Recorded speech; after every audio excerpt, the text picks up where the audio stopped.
Ave María Purísima, sin pecado concebida.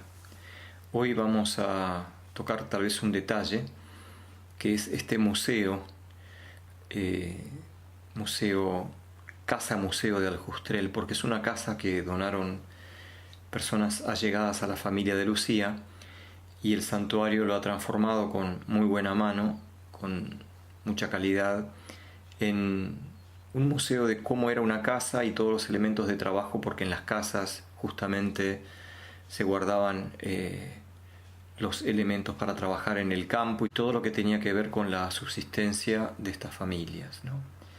Lamentablemente el segundo tomo de las Memorias de Lucía, es decir, la quinta y la sexta memorias, no está publicada en internet y por lo tanto solamente se puede conseguir aquí en el santuario, en los lugares cercanos, en los hoteles, en las librerías, porque en esas memorias justamente aparece todo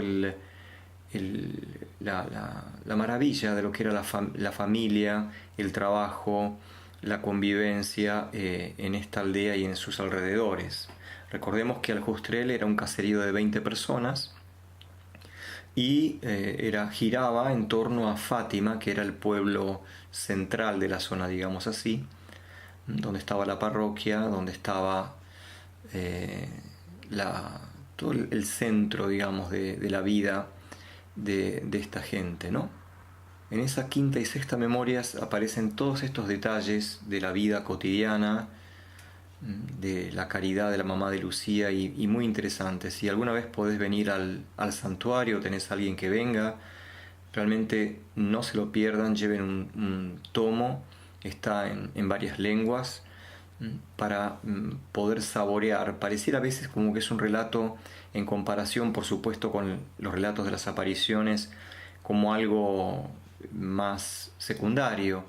Sin embargo, ayuda muchísimo porque realmente los pastorcitos pudieron responder con una gran fidelidad, con una gran seriedad a un mensaje tremendamente fuerte, porque tenían una base, justamente tenían la base de la familia. Muchas veces me pregunto si me hubiera tocado a mí, a la edad de ellos o incluso después, no por el hecho de comparar una familia con la otra, pero simplemente la base de la madurez humana, las virtudes, la fortaleza, la sinceridad y un montón de virtudes, de valores que estas familias tenían y que transmitieron a sus hijos y que los capacitó justamente, por ejemplo, a mantenerse firmes en decir la verdad, lo que habían visto, a mantenerse firmes en no ceder a los secretos que la Virgen les había pedido que guardasen de momento, ¿no?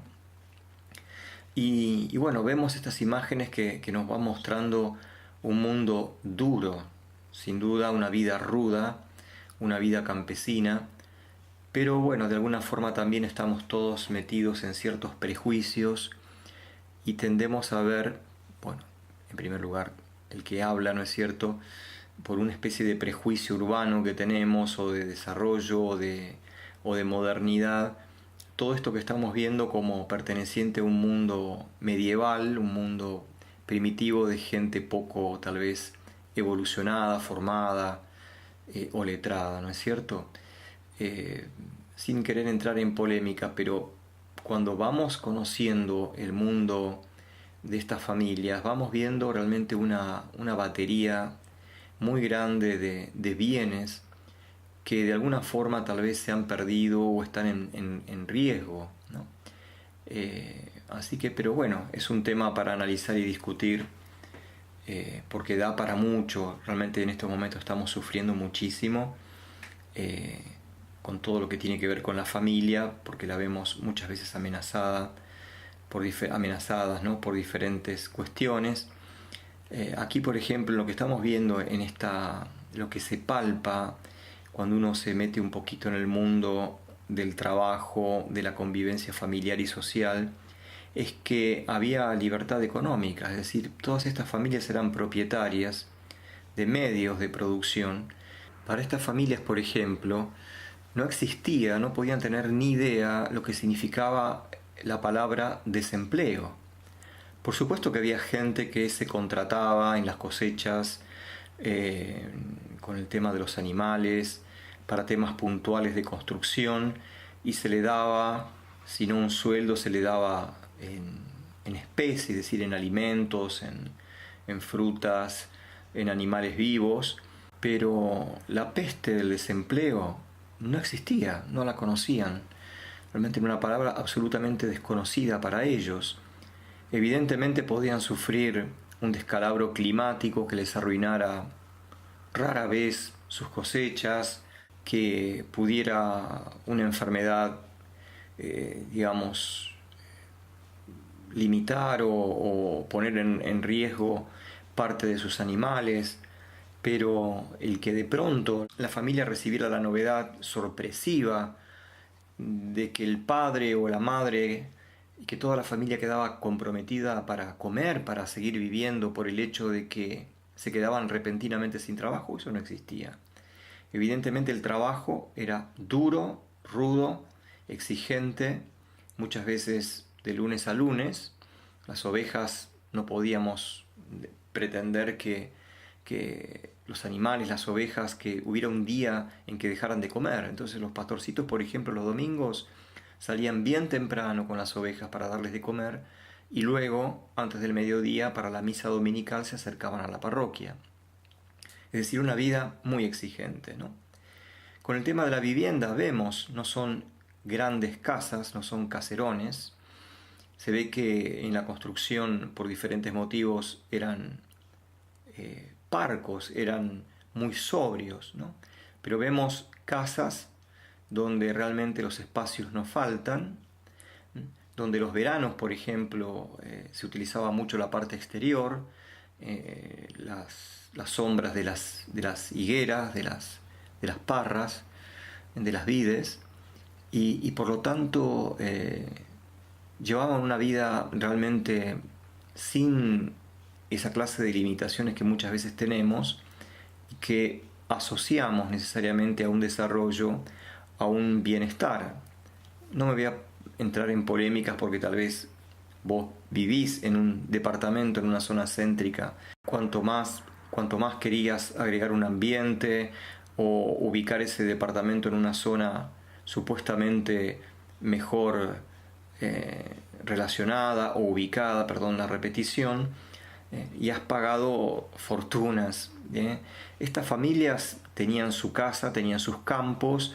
El hecho de que fuera una aldea de 20 familias significaba que las tierras alrededor estaban repartidas en 20 secciones, unas más ricas o menos fértiles, una familia que tenía un poco más o un poco menos, pero esa precariedad de la vida prácticamente no existía. Podía un padre de familia cometer una grave imprudencia. Evidentemente se vendían y se compraban terrenos. Cuando los hijos se casaban, se iba remodelando todo el patrimonio para que, bueno, pudieran construir su casa o cederles terrenos. Pero el hecho de que una familia pudiera quedar totalmente desguarnecida económicamente, eso no existía, ¿no? No existía. Gustaban de tener muchos hijos. Normalmente no se planteaban la posibilidad de no tener hijos o de tener pocos hijos, a pesar de que significaba muchas veces mucho sacrificio, siempre significaba sacrificio, ¿no?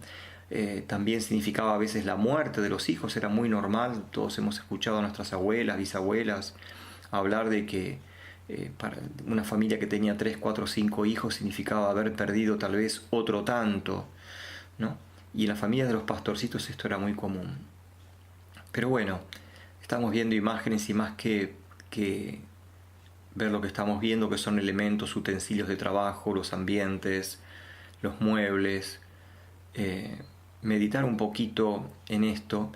Sin duda muchos tal vez dirán, bueno, volver al pasado. No se trata de volver al pasado porque, como dice la Escritura, ningún tiempo pasado fue mejor, como dice el dicho. No es de sabios plantearlo, dice el libro del Eclesiastés, pero sí con una mirada serena porque nosotros lo necesitamos, no por una especie de estudio histórico para aquel que le corresponda.